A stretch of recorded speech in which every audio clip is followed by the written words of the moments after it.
అది చెయ్యి. అంటే ఏదంటే అదేనా? దా ఇదో చెయ్యి ఇట్లా పెట్టు. మంచిగా ఇట్లా ఇట్లా అందాలి. ఇట్లా పెట్టు. ఇప్పుడు ఇట్లా ప్రెస్ చేయి. నువ్వు టచ్ చెయ్యి అంటే ఇందాక ఎట్లా టచ్ చేసినావు అంటే చెయ్యి. ఇట్లా ప్రెస్ చేసినా టచ్ టచ్ అయిందా? అయిందా కాలేదా? ఇప్పుడు ఏదో వీడియో కోసం మార్కెట్ చేస్తున్నావా? లేదు కాలే కదా నిజంగానే.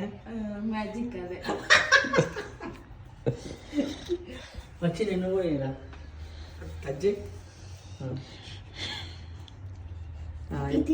ఇప్పుడు ఇట్లా ప్రెస్ చేయి.